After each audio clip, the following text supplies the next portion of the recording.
আপনি কি কখনো ভেবে দেখেছেন কেন যখন আপনার হৃদয় সবচেয়ে বেশি ভালোবাসা এবং সঙ্গ কামনা করে তখন প্রায়শই এক অদ্ভুত নীরবতা আপনাকে ঘিরে ধরে?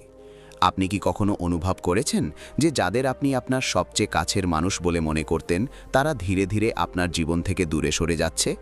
আপনি কি কখনো এমন অনুভব করেছেন যে আপনি এই জনাকীর্ণ পৃথিবীতে সম্পূর্ণ একা দাঁড়িয়ে আছেন এবং আপনি বুঝতে পারছেন না কেন এমনটা ঘটছে?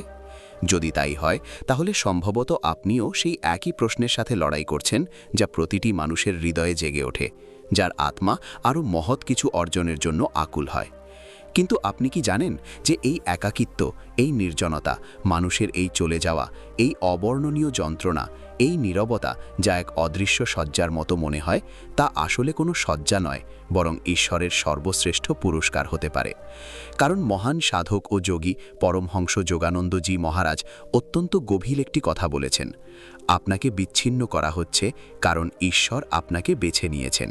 হ্যাঁ, এটা শুনতে কিছুটা অদ্ভুত লাগতে পারে, এটা কিছুটা কঠোর, কারণ আমরা সবাই মনে করি ঈশ্বরের মনোনীত ব্যক্তি আনন্দে পরিপূর্ণ থাকবে, মানুষের ভিড় তাকে ঘিরে থাকবে, সবাই তাদের ভালোবাসবে। কিন্তু বাস্তবতা ঠিক তার উল্টো। ঈশ্বর যখন তার বিশেষ পরিকল্পনার জন্য কাউকে বেছে নেন, তখন তিনি প্রথমে তাকে বাকিদের থেকে আলাদা করেন। ভিড় থেকে, কোলাহল থেকে তাকে সরিয়ে এমন এক শান্তিময় স্থানে নিয়ে আসেন যেখানে কেবল দুজন থাকেন, তিনি নিজে এবং তার দিব্য সত্তা। আজ আমরা এই রহস্যটি বুঝব পরমহংস যোগানন্দের শিক্ষার মাধ্যমে।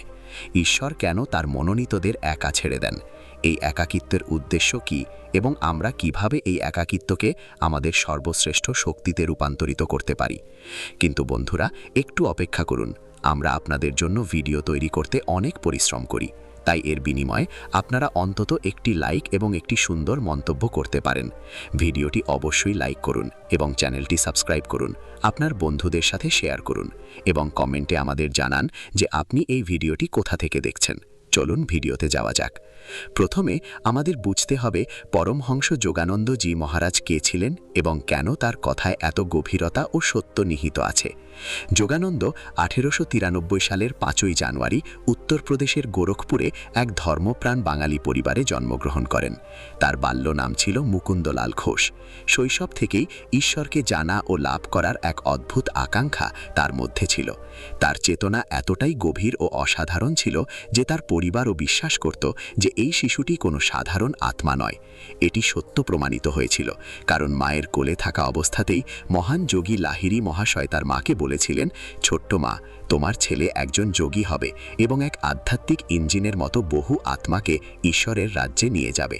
যোগানন্দ তার গুরু শ্রী যুক্তেশ্বর গিরির কাছ থেকে আধ্যাত্মিক দীক্ষা লাভ করেন এবং তারপর গুরুর নির্দেশে 1920 সালে মার্কিন যুক্তরাষ্ট্রে চলে যান, যেখানে তিনি প্রাচীন ভারতীয় যোগ এবং নাসিক্যধ্বনি ধ্যানের জ্ঞান পাশ্চাত্য বিশ্বে ছড়িয়ে দেন এবং লক্ষ লক্ষ মানুষকে আত্ম উপলব্ধির পথ দেখান। তিনি বিশ্ববিখ্যাত বই অটোবায়োগ্রাফি অফ এ যোগী লিখেছিলেন, যা অগণিত মানুষের জীবন বদলে দিয়েছে। এমনকি স্টিভ জবসের মতো ব্যক্তিরাও এটিকে তাদের অন্যতম প্রিয় বই হিসেবে গণ্য করতেন। তাই যখন এমন মহান সাধু ও যোগীরা বলেন যে ঈশ্বর আপনাকে বেছে নিয়েছেন বলেই আপনাকে বিচ্ছিন্ন রাখা হচ্ছে, তখন এর পেছনে নিশ্চয়ই কোনো গভীর রহস্য লুকিয়ে আছে, যা আমাদের সকলের বোঝা অত্যন্ত জরুরি। পরমহংস যোগানন্দজি অন্যত্র একটি অত্যন্ত গুরুত্বপূর্ণ মন্তব্য করেছিলেন যে নির্জনতাই মহত্বের মূল্য। ইংরেজিতে তিনি বলতেন, seclusion is the price of greatness. অর্থাৎ, যদি আপনি জীবনে অসাধারণ কিছু অর্জন করতে চান, যদি আত্মিক স্তরে মহৎ কিছু অর্জন করতে চান, তবে আপনাকে একা থাকতে শিখতেই হবে। এবং লক্ষ্য করুন, যোগানন্দ শুধু আধ্যাত্মিক মহত্বের বিষয়ে এই কথা বলেননি, তিনি বলেছেন যে এটি জাগতিক জীবনের ক্ষেত্রেও প্রযোজ্য। যিনি নিজ ক্ষেত্রে মহান হন, তিনি সাধু, বিজ্ঞানী, শিল্পী বা শিল্পপতি যেই হন না কেন, তাকে কোনো এক সময়ে অন্যদের থেকে নিজেকে বিচ্ছিন্ন করতে হয়। তাদের একা বসে গভীরভাবে ধ্যান করতে হয়। তাদের সমস্ত শক্তি একটিমাত্র বিন্দুতে কেন্দ্রীভূত করতে হয়, এবং এটি তখনই সম্ভব যখন আপনি বাইরের জগতের কোলাহল ও বিক্ষেপ থেকে নিজেকে বিচ্ছিন্ন করে আপনার অন্তর্জগতে প্রবেশ করেন।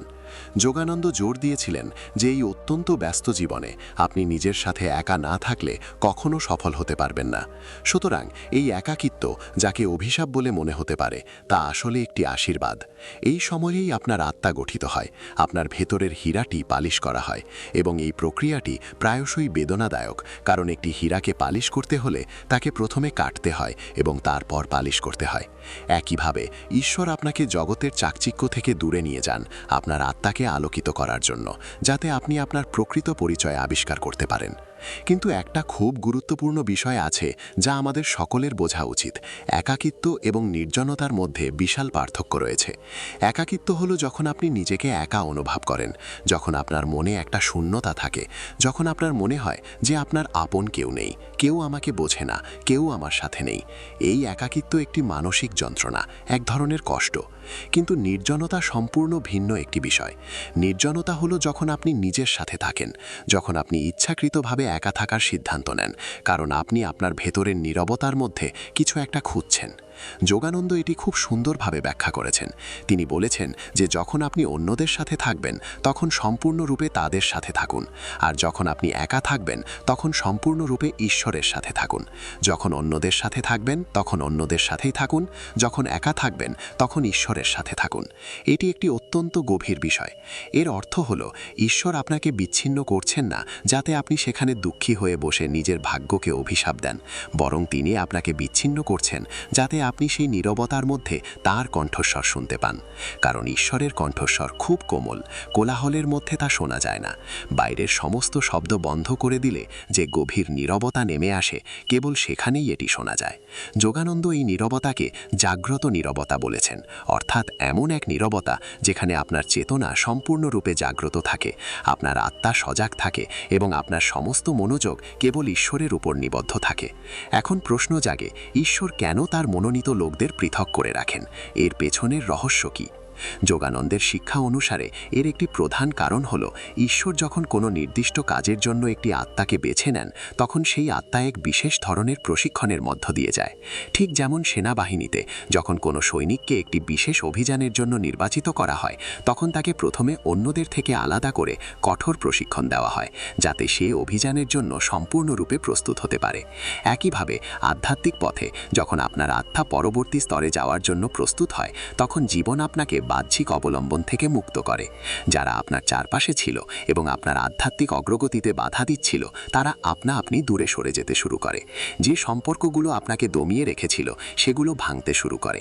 এই সব কিছুই খুব বেদনাদায়ক, এটা খুবই যন্ত্রণাদায়ক, কিন্তু এই সব কিছুই প্রয়োজনীয়, কারণ পুরনো জিনিস চলে না গেলে নতুন কিছুর জন্য জায়গা হবে না। পুরনো সম্পর্কগুলো না ভাঙলে নতুন এবং উন্নততর সম্পর্ক তৈরি হবে না। যোগানন্দ বলেছেন যে আপনি ভাবেন যে লোকেরা আপনাকে পরিত্যাগ করছে, কিন্তু ঈশ্বর আসলে আপনাকে সেই দুর্বল নিয়মগুলো থেকে সরিয়ে নিচ্ছেন, যার উপর ভিত্তি করে আপনি আপনার জীবন গড়ে তুলেছেন, যাতে আপনি একমাত্র অটল শিলা অর্থাৎ স্বয়ং ঈশ্বরের উপর দাঁড়াতে পারেন। আরেকটি আরও গভীর কারণ হল, ঈশ্বর আমাদের শিক্ষা দেওয়ার জন্য বিচ্ছিন্ন করছেন। আমরা চাই যেন আমরা উপলব্ধি করি যে আমাদের প্রকৃত শক্তি আমাদের নিজেদের মধ্যেই নিহিত। আমরা প্রায়শই বাইরের মানুষ ও বস্তুর ওপর এতটাই নির্ভরশীল হয়ে পড়ি যে আমাদের ভেতরের শক্তির কথা ভুলে যাই। আমরা ভাবি যে আমাদের সুখ বন্ধুদের ওপর নির্ভর করে, আমাদের আত্মবিশ্বাস পরিবারের অনুমোদনের ওপর নির্ভর করে, আমাদের অস্তিত্ব আমাদের সম্পর্কের দ্বারা সংজ্ঞায়িত হয়। কিন্তু যোগানন্দ আমাদের মনে করিয়ে দেন যে আমরা এসব কিছুই নই। আমরা এই শরীর এবং এই সম্পর্কগুলোর চেয়ে অনেক বেশি কিছু। তিনি বলেছিলেন যে রাতে যখন তুমি গভীর ঘুমে আচ্ছন্ন থাকো, তখন তুমি ধনীও নও, গরিবও নও, তুমি হিন্দুও নও, আমেরিকানও নও, পুরুষও নও, নারীও নও, তুমি কেবলই বিশুদ্ধ চেতনা, বিশুদ্ধ আত্মা, এবং এটাই তোমার প্রকৃত স্বরূপ। তাই এই একাকিত্ব তোমাকে মনে করিয়ে দিতে আসে যে সমস্ত বাহ্যিক অবলম্বন সরে যাবার পরেও তুমি সম্পূর্ণ।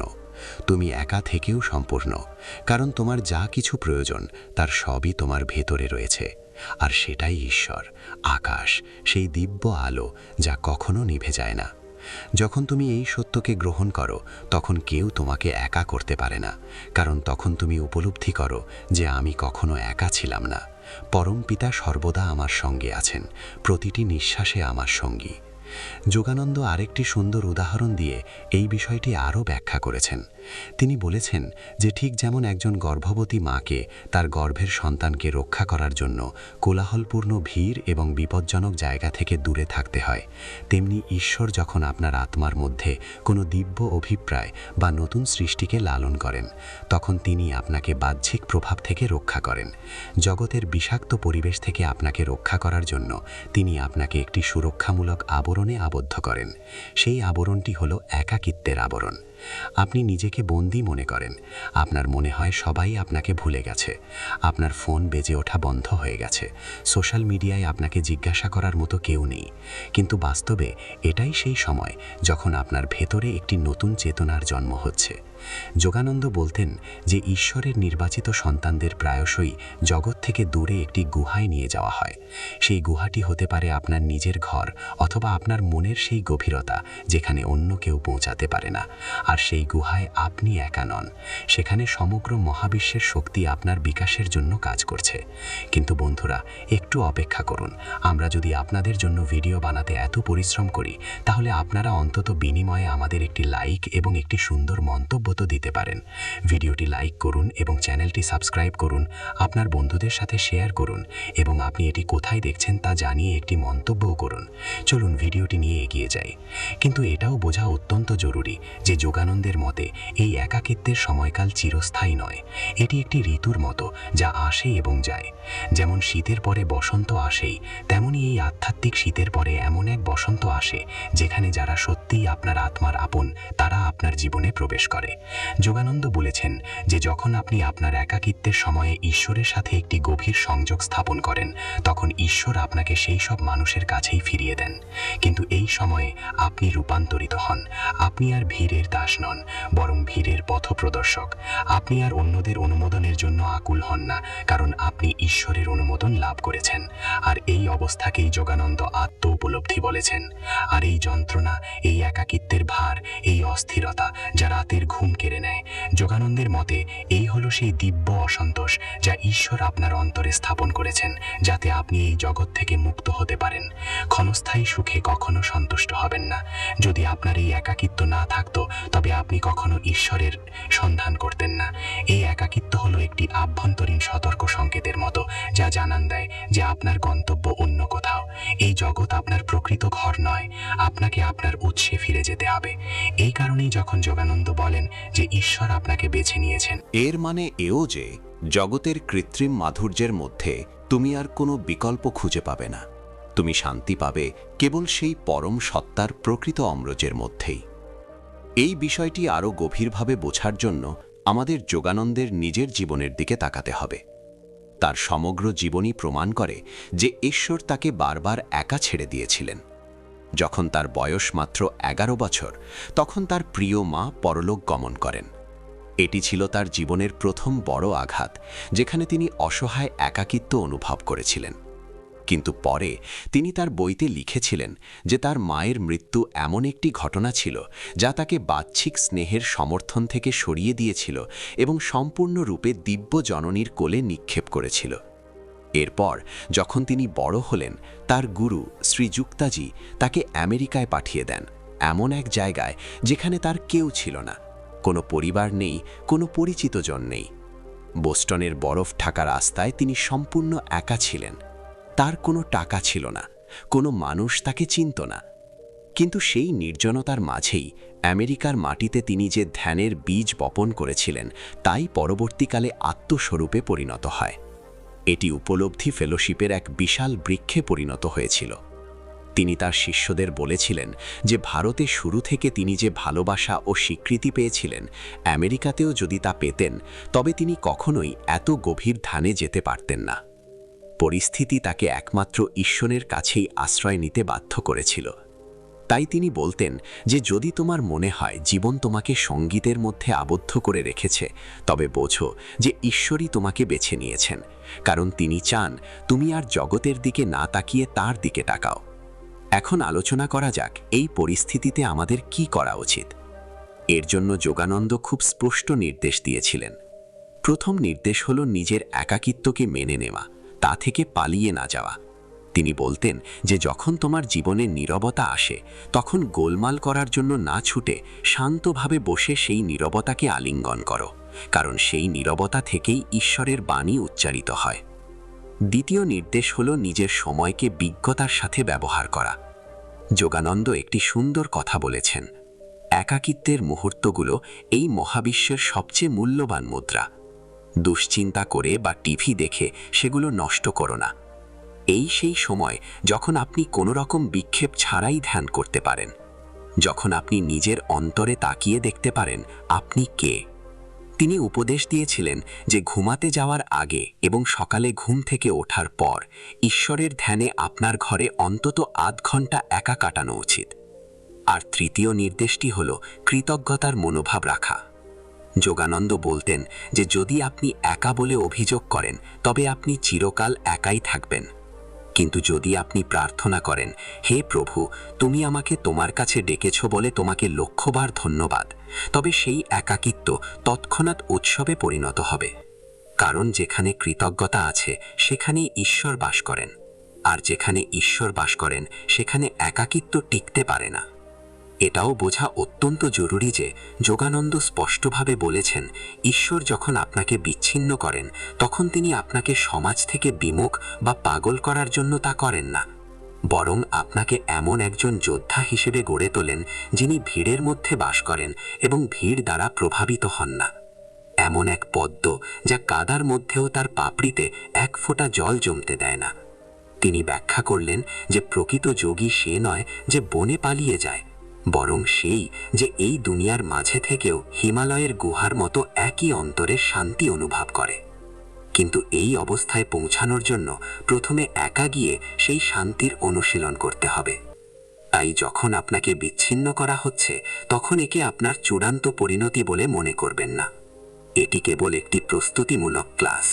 এটি হলো নিছক অনুশীলন। আসল লড়াই এখনো বাকি। আর যখন আপনি এই প্রস্তুতিতে উত্তীর্ণ হন তখন ঈশ্বর আপনাকে আবার ময়দানে ফিরিয়ে দেন, কিন্তু এবার আপনি খালি হাতে ফেরেন না, বরং আপনার হাতে থাকে ঈশ্বরের হাত। একটি উপহার হলো এমন একটি অস্ত্র যা দিয়ে আপনি কেবল নিজেরই নয়, হাজার হাজার মানুষেরও অন্ধকার দূর করতে পারেন। এখানে আমি একটি অত্যন্ত মর্মস্পর্শী এবং বাস্তব ঘটনা ভাগ করে নিতে চাই। যোগানন্দের জীবন ও শিক্ষার সঙ্গে সম্পর্কিত এই ঘটনাটিতে তার অন্যতম প্রিয় শিষ্য ডক্টর লুইস জড়িত। ডক্টর লুইস একজন অত্যন্ত সফল চিকিৎসক ছিলেন, কিন্তু তার আধ্যাত্মিক অনুসন্ধান তাকে যোগানন্দের কাছে নিয়ে আসে। একবার ডক্টর লুইস যোগানন্দের কাছে গিয়ে বললেন, গুরুজি, আমার মন খুব চঞ্চল। আমার মনে হচ্ছে যেন গোটা পৃথিবী আমার থেকে দূরে সরে যাচ্ছে। আমার পুরনো বন্ধুরা আমার সাথে দেখা করতে চায় না, কারণ তারা বলে আমি নাকি সারাক্ষণ ধ্যান করি আর ঈশ্বর নিয়ে কথা বলি। আমার নিজেকে সম্পূর্ণ একা মনে হচ্ছে। যোগানন্দ এতে হেসে বললেন, লুইস, তুমি একা নাও। তুমি কেবল উপলব্ধি করেছ যে এতদিন তুমি একদল ভণ্ড মানুষের মাঝে দাঁড়িয়েছিলে। এখন সেই ভিড় চলে যাওয়ায় তোমার নিজেকে একা মনে হচ্ছে, কিন্তু আসলে এই মুহূর্তে তুমি ঈশ্বরের সান্নিধ্য অনুভব করার সুযোগ পাচ্ছ। তিনি ডক্টর লুইসকে বললেন, চিন্তা করো না, ঈশ্বর তোমার এমন সব বন্ধুকে সরিয়ে দিচ্ছেন যাদের স্পন্দন তোমার আধ্যাত্মিক স্পন্দনের সাথে মেলে না। শীঘ্রই তিনি তোমাকে এমন সঙ্গীতের সাথে মিলিত করবেন যারা তোমার আত্মার ভাষা বুঝবে। আর ঠিক তাই ঘটেছিল। এর কিছুদিন পরেই ডক্টর লুইস আশ্রমের সবচেয়ে শক্তিশালী স্তম্ভ হয়ে ওঠেন এবং হাজার হাজার মানুষকে ক্রিয়াযোগে দীক্ষা দেন। তিনি পরে লিখেছিলেন যে গুরুদেবের এই কথাটি, তোমাকে বিচ্ছিন্ন করা হচ্ছে কারণ ঈশ্বর তোমাকে বেছে নিয়েছেন, আমার জীবনের সর্বশ্রেষ্ঠ শিক্ষা ছিল। যোগানন্দ আরও ব্যাখ্যা করেছিলেন যে এই একাকিত্ব এক ধরনের আধ্যাত্মিক চালনির মতো। ঠিক যেমন একজন কৃষক তুষ থেকে গম আলাদা করার জন্য বাতাসে ছুঁড়ে দেন, হালকা তুষ উড়ে যায় এবং ভারী শস্যদানাগুলো নিচে পড়ে। একইভাবে যখন আপনার আত্মা ভারী এবং মূল্যবান হয়ে ওঠে তখন ঈশ্বর আপনার জীবনে একাকিত্বের ঝড় পাঠান। সেই ঝড়ে যে মানুষ এবং সম্পর্কগুলো হালকা তারা আপনা আপনি উড়ে যায়। যারা কেবল স্বার্থপর কারণে বা ব্যক্তিগত লাভের জন্য আপনাকে খোঁজে তারা ভেসে যায়। যারা বিনোদনের জন্য যুক্ত তারা টেকে না, এবং শেষে আপনার সাথে কেবল তারাই থেকে যায় যারা সোনার মতো বিশুদ্ধ এবং ভারী। তাদের ভালোবাসা শর্তহীন, এবং সবচেয়ে গুরুত্বপূর্ণ হলো সেই ঝড়ের মাঝে আপনি নিজেকে চিনতে পারেন। আপনি আবিষ্কার করেন আপনি কতটা শক্তিশালী। আপনি উপলব্ধি করেন যে সব কিছু চলে গেলেও আমি তখনও দাঁড়িয়ে আছি। আমার ভেতরে যে শক্তি আমাকে দাঁড়িয়ে থাকতে সাহায্য করে তিনিই ঈশ্বর। এই উপলব্ধিই হলো একাকিত্বের এই দ্বার উন্মোচনের সর্বশ্রেষ্ঠ উপকারিতা। কারণ এরপরে কেউ চলে যাবে এই ভয় আপনার আর থাকে না। আপনি উপলব্ধি করেন যে যা চলে যাচ্ছে তা হলো তুষ, আর যা থেকে যায় তা হলো শস্য। এবং যিনি সর্বদা আপনার সাথে আছেন তিনি হলেন স্বয়ং ঈশ্বর, সেই ফসলের মালিক। এখন পরিশেষে আমরা এই সিদ্ধান্তে আসি, আমরা কিভাবে এই জ্ঞানকে আমাদের বাস্তব জীবনে কাজে লাগাতে পারি। প্রথমত, আপনার একাকিত্বকে অভিশাপ দেওয়া বন্ধ করুন। যখনই আপনার মনে হবে যে মানুষ দূরে সরে যাচ্ছে, একটি গভীর শ্বাস নিন এবং নিজেকে বলুন, প্রভু, আমাকে কাছে টানার জন্য ধন্যবাদ। এই একটি বাক্য আপনার মানসিক অবস্থাকে একজন দুঃখীর অবস্থা থেকে একজন অন্বেষণকারীর অবস্থায় রূপান্তরিত করবে। দ্বিতীয়ত, এই সময়টিকে আপনার নিজের সত্তাকে শানিত করতে ব্যবহার করুন। যোগানন্দ বলেছেন যে আপনি যদি একা সুখী হতে না পারেন তবে আপনি ভিড়ের মধ্যেও সুখী হতে পারবেন না। তাই একা সময় কাটান, ভালো বই পড়ুন, বিশেষ করে অটোবায়োগ্রাফি অফ এ যোগী, ধ্যান করুন, ক্রিয়াযোগ অনুশীলন করুন, প্রকৃতির সাথে সময় কাটান, গাছপালার সাথে কথা বলুন। এই সব কিছু আপনার ভেতরের শূন্যতা পূরণ করতে সাহায্য করবে। এবং তৃতীয়ত, সবচেয়ে গুরুত্বপূর্ণ হলো ধৈর্য ধরুন। যোগানন্দ বলতেন যে একটি বীজ গাছে পরিণত হয়ে সূর্যের আলো পাওয়ার আগে মাটির নিচে দীর্ঘ সময় অন্ধকার ও একাকিত্বে কাটাতে হয়। কিন্তু একবার গাছ হয়ে গেলে সে আর একা থাকে না। শত শত পাখি তার ডালে এসে বসে এবং হাজার হাজার পথচারী তার ছায়ায় বিশ্রাম নেয়। এটাই আপনার নিয়তি। এই মুহূর্তে আপনি ঈশ্বরের নিরাপদ মাটিতে প্রথিত একটি বীজ। এই অন্ধকার এবং স্যাঁতসেঁতে ভাব আপনাকে পচিয়ে ফেলার জন্য নয়, বরং এটি আপনার মধ্যে লুকিয়ে থাকা অসীম সম্ভাবনাকে অঙ্কুরিত করার জন্য। এবং শেষ একটি কথা যা পরমহংস যোগানন্দজি মহারাজ অত্যন্ত স্নেহভরে বলেছিলেন। বলা হয়ে থাকে যে ঈশ্বর যখন আপনাকে বেছে নেন তখন তিনি আপনাকে কখনো ভুলে যান না। এই জগৎ আপনাকে ভুলে যেতে পারে, আপনার আত্মীয় স্বজন হয়তো ফোন করা বন্ধ করে দিতে পারে, কিন্তু পরম পিতার দৃষ্টি সর্বদা আপনার উপর নিবদ্ধ থাকে। তিনি আপনাকে এক মুহূর্তের জন্যও একা ছেড়ে দেন না। আপনার এই একাকিত্ব কেবল এই কথাই প্রমাণ করে যে আপনার চারপাশের মানুষদের উপস্থিতিতেও আপনি সেই দিব্য সঙ্গীত উপলব্ধি করতে পারছিলেন না। এখন সেই বাধাগুলো দূর হয়ে গেছে, যাতে আপনি সেই দিব্য উপস্থিতি স্পষ্টভাবে দেখতে পান। তাই আজ যদি আপনি একা থাকেন, যদি আপনার মনে হয় যে সবাই আপনাকে পরিত্যাগ করেছে, তবে দুঃখ করবেন না, বরং চোখ বন্ধ করে নিজের অন্তরে তাকান। সেখানে আপনি এমন একজন সঙ্গীকে খুঁজে পাবেন যার ঔজ্জ্বল্য সূর্যের আলোকেও ম্লান করে দেয়। তখন আপনি বুঝতে পারবেন পরমহংস যোগানন্দ মহারাজের এই উক্তিটি কতটা সত্য, যে আপনাকে একা ফেলে রাখা হচ্ছে কারণ ঈশ্বর আপনাকে বেছে নিয়েছেন, এবং ঈশ্বরের মনোনীত হওয়া এই বিশ্ব ব্রহ্মাণ্ডের সর্বশ্রেষ্ঠ সম্মান ও পরম সৌভাগ্য।